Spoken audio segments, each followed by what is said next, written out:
네, 제가 읽겠습니다.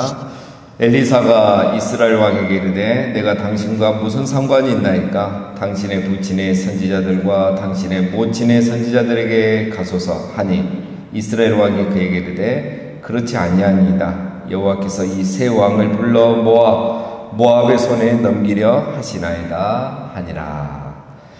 자, 어제 이제 말씀과 이어지는데요. 어제 주일이었기 때문에 여러분이 배경을 좀 아셔야 됩니다. 앞에 1절부터 12절까지 무슨 일이 있었냐면, 지금 이 오늘 본문은 북이스라엘의 9대왕 여호람 시대에 있었던 일입니다.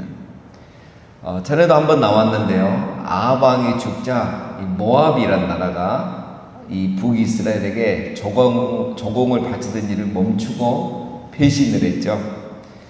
그래서 이 아하시아는 그때 아무 일도 조치도 취하지 못했는데 이 여호람은 이것을 그냥 넘어가지 않습니다. 그래서 남유다의 왕 여호사밧에게 우리가 같이 모압을 공격하자 이렇게 제안을 합니다. 그래서 여호사밧이 동의를 하죠. 그래서 이제 남북이 연합을 했고, 또 이제 이 여호람 왕이 저 에돔, 우리 사해 남동쪽에 있는 이 에돔 왕에게도 같이 세 나라가 연합해서 모압을 공격하자 이렇게 해요. 에돔 왕이 또 동의를 해요. 자, 그런데 오늘 보면 이제 그 앞에 말씀에 보면 7일 길을 갔는데 물이 없었다. 이제 이 상황이 된 겁니다. 이 말은 무슨 말이냐면, 이 북이스라엘과 남유다가 연합해서 공격하면 두 나라만 가면 요단강을 건너서 바로 이렇게 동쪽으로 가면 모압이에요. 그런데 에돔 왕이 자기들 밑에서 이렇게, 에돔하고 모압은 거의 붙어 있잖아요. 그래서 에돔에서 바로 이렇게 북쪽으로 올라가자는 거야. 그러면 이 북이스라엘과 남유다는 남쪽으로 돌아서 에돔으로 이렇게 와가지고 한 바퀴 사해를 이렇게 한 바퀴 돌아서 가야 되는 거죠. 시계 반대 방향으로. 굉장히 먼 길이죠. 자, 그렇게 해서 이제 에돔을 통해서 모압으로 이렇게 올라가는데 7일 길을 갔다. 이 말은 이제 에돔, 그 모압 가까이 왔다. 이 말이에요. 근데 무슨 일이 생기냐면 물이 없는 거예요. 7일 동안 물이 다 떨어진 거야. 근데 이거는 이제 작전상 안 맞는 거죠. 작전은 이제 가는 동안 물을 충분히 구해서 가는 거죠. 이곳에는 그 아르논강, 그 다음에 세렛강이라고 있습니다. 여러분, 아르논강은 이 요르단의 그랜드 캐년이에요. 지금도 관광지로 유명합니다. 어마어마하게 큰 협곡이 있습니다. 계곡이. 그래서 여기에는 물이 항상 흐릅니다. 그래서 항상 물이 흐르기 때문에 당연히 물이 있다고 생각하고 물을 얻어서 이제 먹고 공격하려고 했는데 물이 없는 거예요. 그러니까 이 황당한 거죠. 작전 실패죠. 그래서 이제 그때서야 이제 여호사밧이 이 여호람 왕에게, 북이스라엘 왕에게 말합니다. 우리 중에 선지자가 없냐? 물을 만한 선지자가 없느냐? 이러니까 이제 여호람이 엘리사라는 사람이 있다. 그래서 이 세 왕, 모압 왕과 그 북이스라엘과 남유다 왕과 에돔 왕, 이 세 왕을 데리고 같이 엘리사에게 찾아가서 묻습니다. 근데 이제 이 본문에는 안 나오는데, 지금 이 세 왕이 있는 곳은 에돔 지역이죠. 요단강 동편이죠. 모압 근처죠. 그러면 사실 엘리사가 그곳에 있을 리는 없습니다. 여러분이 신명기에서 했던 지도를 한번 떠올려 보시면 돼요. 엘리사는 북이스라엘 사람이니까 지금 이 모압과 에돔 지역에 있을 이유가 없죠. 근데 거기에 엘리사가 있는 거예요. 하나님께서 이미 엘리사를 보내놓은 거죠. 사실 이 사람들을 도와주려고. 자, 그래서 어쨌든 이제 엘리사를 만나게 된 겁니다. 그리고 이제 이 자초지정을 물었겠죠. 그 내용은 지금 본문에 생략이 되어 있습니다. 자, 그래서 이제 엘리사가 했던 말이, 그 사람들이 우리가 이렇게 해서 전쟁을 하러 왔는데 당연히 물이 있어야 되는, 물이 없다. 골짜기에도 물이 없고 웅덩이에도 물이 없고 이게 어찌된 일이냐, 하나님 뜻이 아니냐, 그걸 묻는 거예요. 그러니까 엘리사가 오늘 13절에 하는 말이 뭡니까? 내가 당신과 무슨 상관이 있나이까? 이런 말이 이제 갑자기 나오는 것이 그 앞에 이런 배경이 있었기 때문입니다. 자, 그러면서 엘리사가 여호람에게 뭐랍니까? 당신의 아버지와 당신의 어머니의 선지자들에게 가서 물어라. 왜 나에게 묻느냐? 이제 이거 비꼬는 거죠. 당신의 아버지 어머니 누굽니까? 가장 악한 왕 아합과 이세벨이죠. 그들이 섬기더나 바알 선지자, 아세라 선지자들에게 묻지 왜 나에게 와서 묻느냐. 이 말은 지금까지는 한 번도 나를 찾지도 않고 묻지도 않고 당신들 마음대로 이 전쟁도 시작하고 여기까지 왔으면서 이제 뭐가 안 되니까 나한테 와서 이제서야 이걸 묻는 거 아니냐. 왜 이런 식으로 하느냐. 하나님을 왜 이리 모독하느냐 라는 거죠. 여러분, 그들은 지금까지 하나님께 한 번도 묻지 않았어요. 그리고 일이 안 되니까 이제서야 하나님을 찾는 거죠. 여러분, 우리 사람이 이렇습니다. 우리 마음대로 하고 뜻대로 해놓고 뭔가 안 되면 이거 하나님 뜻이 아닌가? 하나님이 왜 안 도와주시지? 이러면서 우리가 하나님께 질문을 하기도 하고 원망을 하기도 하죠. 여러분, 신앙의 성숙이란 무엇입니까? 신앙의 성숙이란 기도로 시작하고 기도로 진행하고 기도로 확인해 가는 거예요. 처음에 내 마음대로 해놓고 안 되면 기도하는 게 아니라 시작할 때부터 기도하고 기도하면서도 내가 정말 하나님 경외함으로 제대로 하고 있는지 확인하고 그리고 계속 그렇게 하나님 뜻을 확인해 가면서 하나님 경외하는 마음으로 하는 거, 그게 바로 신앙의 성숙이죠. 꼭 문제가 생기면 내 뜻대로 마음대로 했다가 문제가 생기면 하나님 찾고 물어보고, 이게 바로 이제 뭐냐, 하나님을 우상처럼 섬기는 신앙입니다. 그건 신앙의 성숙이 아닌 거죠. 자, 이렇게 이제 엘리사가 좀 세게 나오니까 여호람이 뭐라 합니까? 그렇지 아니하니이다. 여호와께서 이 세 왕을 불러 모아 모압의 손에 넘기려 하시나이다. 자, 여러분, 이게 무슨 말입니까? 전쟁을 하나님이 하라고 한 적이 있습니까? 자기가 화가 나가지고 이 모압에 대한 배신감 때문에 그 조공을 다시 받고 싶어서 그가 전쟁을 하려고 했던 거 아닙니까? 그리고 여호사밧도 여호람이 전쟁 같이 하자니까 하나님께 묻지도 않고 우리는 당신들과 하나님과 같이 갑시다. 바로 동의하고 동참했어요. 그렇게 자기들 마음대로 시작해놓고 이제 와서 물이 없으니까, 일이 계획대로 안 되니까 하나님을 찾고 하나님을 원망해요. 하나님이 언제 이 세 왕을 죽이려고 모압에게 넘기려고 이렇게 하셨습니까? 그건 아니죠. 물론 한 가지는 있습니다. 당연히 물이 있어야 할 이곳에 물이 없는 것은 하나님이 그렇게 하신 거예요. 왜냐? 그렇게 하니까 이 세 사람이 어떻게 합니까? 하나님을 찾는 거죠. 그래서 오늘 이 일이 잘 해결이 될 뻔했습니다. 그들이 하나님을 찾게 하기 위해서 당연히 될 일이 안 되는 거예요. 당연히 좋은 결과가 있어야 되는데 안 되는 거예요. 그것은 하나님이 물을 없도록 했기 때문인 겁니다. 우리 삶 속에도 그렇게 하는 거죠. 자, 그런데 우리 사람은 악해요. 이럴 때도 하나님을 원망합니다. 자기 마음대로 하고 고집대로 하다가 안 되면 하나님을 원망해요. 잘 나가면 내 능력이고 안 되면 하나님 탓입니다.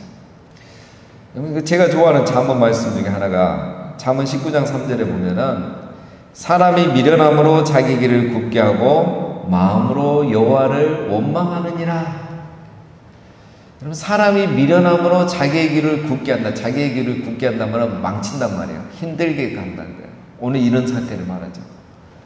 이 여호람이나 여호사밧이 어리석어요. 하나님께 묻지도 않고 확인도 않고 자기 마음대로 가다가 자기 길을 굳게 해버린 거예요. 전쟁 시작도 못하고 죽게 된 거예요. 그러면서 뭐라 합니까? 여호와를 원망해요. 하나님 우리를 모압 손에 넘기시려고 이렇게 하신다. 자, 여러분, 이런 사람이 이런 경우가 너무 많습니다. 여러분, 우리가 신앙생활 하다 봐도 마음대로 하고 싶은 대로 하다가 뭐 안 되면 하나님 원망하고 교회 원망하고, 직장생활도 그래요. 내가 열심히 하고 잘하면 무슨 문제가 있겠습니까? 안 되면은 하나님 원망, 사람 원망, 그 직장 원망하는 거죠.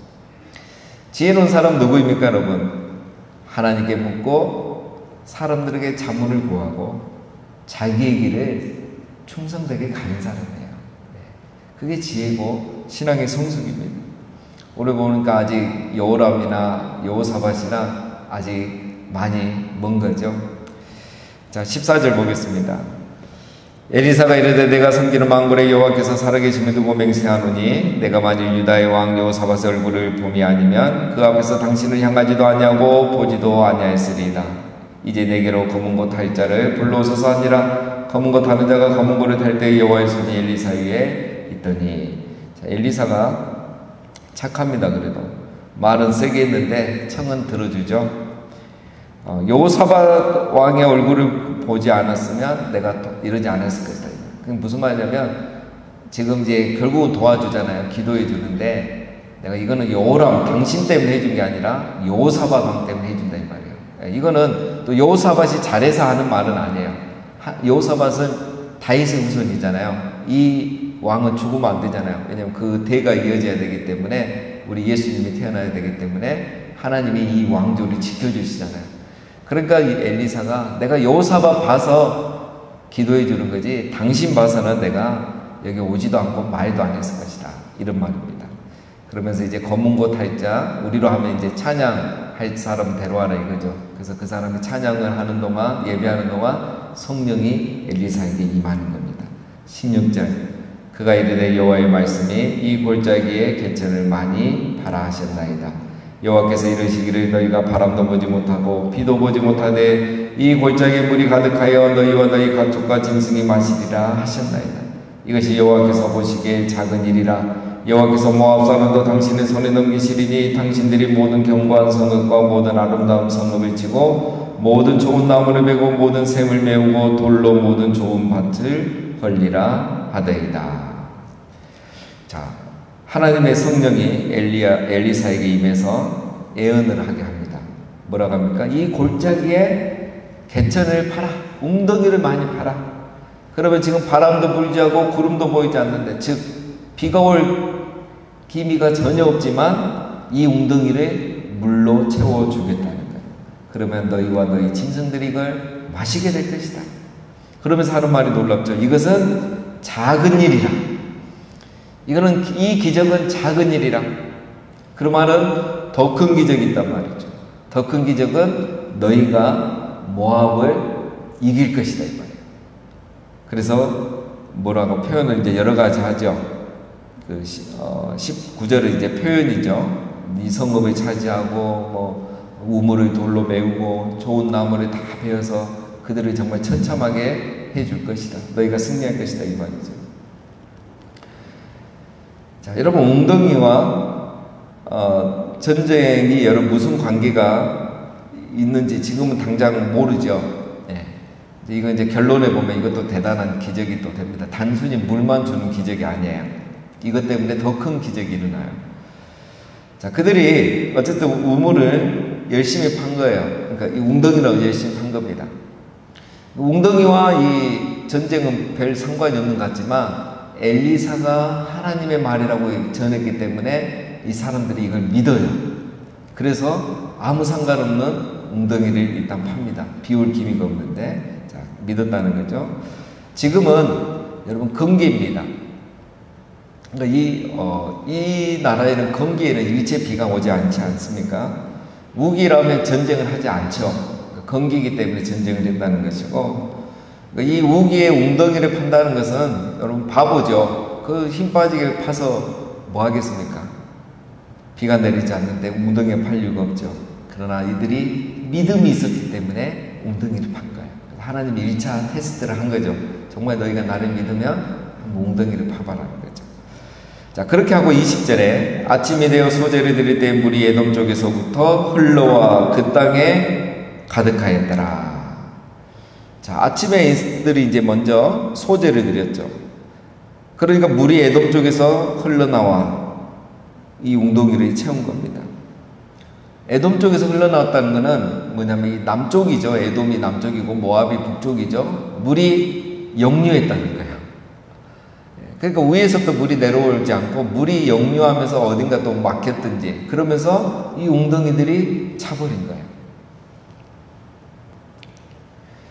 자, 여러분 소재는 감사제사입니다. 그러니까 이건 뭐냐면 이 사람들이 하나님이 역사하고 도와주실 것을 믿고 웅덩이를 팠고 그걸 믿음으로 감사함으로 제사를 드린 거예요. 소재는 감사제잖아요. 소재 안에는 감사제, 뭐 화목제 여러 가지가 있잖아요. 이들이 믿고 하나님이 약속하신 대로 믿고 감사제를 드리고 웅덩이도 팠는데 하나님이 그 믿음대로 어떻게 합니까? 물이 역류하면서 이 웅덩이가 다 채워지게 해준 거예요. 자, 이거는 첫 번째 기적입니다. 자, 더 큰 기적이 있어요. 21절. 모압의 모든 사람은 왕들이 올라와서 자기를 치려 한다함을 듣고 갑옷 입을 만한 자로부터 그 이상이 다 모여 그 경계에 서 있더라. 아침에 모압 사람이 일찍 일어나서 해가 물에 비침으로 맞은편 물이 붉어 피와 같음을 보고 이르되 이는 피라. 틀림없이 저 왕들이 싸워 서로 죽인 것이로다. 모압 사람들아 이제 노력하러 가자 하고. 자, 두 번째 큰 기적은 여러분 어떻게 일어납니까? 놀랍죠? 모압 사람들이 알고 있었던 거예요. 세 나라가 연합해서 자기들을 공격한다는 거예요. 그리고 군사로 할 수 있는 사람은 모두 다 소집해서 갑옷을 입혀서 준비를 하고 있어요. 경계를 서고 있어요. 그런데 아침에 해가 뜨면서 그 햇빛에 웅덩이에 물이 비치는데 그것이 딱 어떤 색깔을 보입니까? 일출이 일몰 때는 붉은색이 비치잖아요. 그러니까 이걸 피라고 생각한 거예요. 세 나라가 연합해서 엄청난 군대가 왔는데 자기들끼리 의견이 안 맞아서 싸워가지고 다 죽였구나. 그래서 저렇게 피바다가 됐구나. 이렇게 생각하는 거예요. 자, 여러분 우리 생각에는 저걸 또 뭐 저렇게 생각하는 말도 안 되는 생각을. 그게 아닙니다. 그 시기가 지금 우기가 아니고 건기라겠죠. 그러니까 이들 생각이 아는 거예요. 지금 강에 물이 없거든요. 그리고 지금 비가 내리지 않기 때문에 웅덩이에 물이 있다는 것은 상상을 못 한 거예요. 이거는 100% 피라고 생각할 수밖에 없는 거예요. 그래서 이 모압 군대가 이 사람들 다 죽었구나. 이제 끝났네. 다 도망가고 이제 없네. 그래서 우리 가서 전리품이나 가지고 오자 하고 성 밖으로 나온 거예요. 그런데 이스라엘 백성, 이 연합군은 숨어 있었던 거죠. 숨어서 그 나온 모압 군대를 다 몰살합니다. 24절. 이스라엘 진에 이르니 이스라엘 사람이 일어나 모압 사람을 쳐서 그들 앞에 도망가게 하고 그 지경에 들어가며 모압 사람을 치고 그 성읍들을 쳐서 얼고 각기 돌을 던져 모든 좋은 밭에 가득하게 하고 모든 샘을 메우고 모든 좋은 나무를 베고 기랄레셋의 돌들을 남기고 물매군이 두루다니며 치니라. 이 작전 성공한 거예요. 그래서 모압 군대가 도망가죠. 깜짝 놀라서 매복하고 있다가 갑자기 기습공격하니까 그 사이에 이스라엘 군대 이 세 연합군이 모압의 성 안에 들어가서 이제 막 우물을 메워버리고 좋은 나무는 다 베버리고 이렇게 처참하게 만든 거죠. 즉 거의 이제 다 승리해 가고 있습니다. 근데 한 가지 또 반전이 일어나요. 26절에 모압 왕의 전세가 극렬하여 당하기 어려움을 보고 칼창 군사 700명을 거느리고 돌파하여 지나서 에돔 왕에게로 가보자 하되 가지 못하고 이에 자기 왕위를 이어 왕이 될 맏아들을 데려와 성 위에서 번제로 드린지라. 이스라엘에게 크게 경노함이 임함에 그들이 떠나 각기 고국으로 돌아갔더라. 자, 이제 거의 끝난 겁니다. 전쟁이 완전히 이제 지게 되었으니까 모압 왕이 전세가 불리해지자 군사 700명을 데리고 그 전장을 돌파해서 에돔 왕에게 가려고 했던 거죠. 이것은 아마 에돔에게 가면 에돔 왕이 자기를 살려줄 거라고 생각했던 것 같아요. 왜냐하면 에돔과 모압은 서로 어쨌든 더 가까워요. 이스라엘과 이쪽보다는. 그래서 그거 믿고 가려고 했는데 어쨌든 그것도 실패했습니다. 그러니까 이 모압 왕이 어떻게 합니까? 갑자기 자기 장남을 성 위에 데리고 가서 불에 태워서 번제로 자기의 신에게 제사를 드려요. 인신제사를 드립니다. 모압의 신 그모스에게 이 번제로 드려버리는 거예요. 그러니까 이 분위기가 완전히 바뀌는 거예요. 아니 왕이 자기 아들을 번제로 드려버린 인신제사를 드리니까 이걸 보고 있는 모압 백성들 군인들이 전의가 다시 살아나는 거예요. 어떻겠습니까? 막 복수심이 일어나는 거죠. 그러면서 사기가 충천해지면서 이제 완전 죽자 살자로 이제 덤비겠죠. 그걸 본 이스라엘이 겁을 먹는 거예요. 아니 아무리 모압 왕이 자기 아들을 그 신에게 드려도 그 신은 죽은 신이잖아요.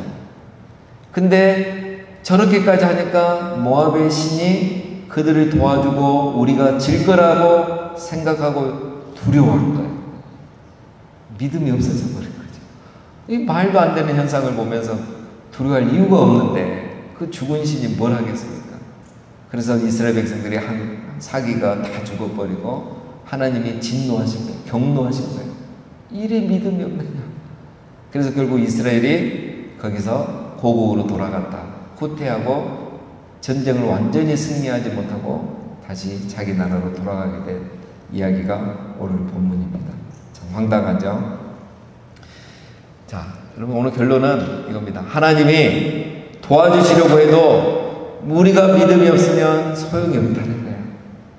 오늘 하나님이 도와주려고 얼마나 이랬습니까? 자기들이 마음대로 전쟁 시작해놓고 물이 없으니까 하나님 찾고, 그것은 또 하나님 찾게 하려고 도와주려고 하나님 물이 없게 해주신 거잖아요. 그리고 엘리사를 통해서 이제 다 이렇게 확신을 줬는데 기적을 보여주고 막판에 그 뭐 말도 안 되는 일 보면서 그거에 두려움을 느끼고 자신감을 잃어버리고 믿음을 잃어버려요. 여러분, 하나님을 도와주시려고 해도 우리가 믿음으로 나아가지 못하면, 끝까지 하나님을 신뢰하지 못하면 하나님도 어쩔 수가 없는 것입니다. 그래서 여러분, 우리가 실패하는 것은 다 하나님 때문이 아니라 우리의 믿음 없음과 우리의 어리석음 때문에 실패하는 경우가 많습니다. 그래서 잠언 말씀처럼 사람이 미련함으로 자기의 길을 망하게 하고 하나님을 원망하는 거예요. 우리 하나님 어떤 분이십니까? 오늘 본문에도 보면 하나님은 언제나 자비로우시고 은혜가 많으신 분이십니다. 이렇게까지 해도 하나님은 도와주시려고 물이 없게 하시고 엘리야를 미리 보내놓으시고 거기에 그 먼 곳까지 미리 보내놓으시고 이렇게 기적을 통해서 확신해 주시고 도와주시는 분이 우리 하나님이십니다. 그러니 우리가 할 거는 다른 게 없어요. 항상 회개하고 겸손하고 기도하고 진실되게 행하고 끝까지 하나님 믿고 신뢰하면 우리는 마음을 감찰하시는 하나님께서 우리의 길을 다 살피시고 인도하시고 승리하게 해 주실 줄로 믿습니다. 여러분, 오늘도 하루도 어떤 것도 두려워하지 마시고 또 항상 기도하는 마음으로 겸손함으로 하나님 우리의 마음을 감찰하시고 다 아시는 하나님 앞에 진실되게 행하고 말씀에 순종함으로 늘 곁에서 우리 곁에서 도우시는 하나님의 은혜를 경험하시는 하루가 되시기를 주님의 이름으로 축원드립니다. 우리 함께 기도하시겠습니다.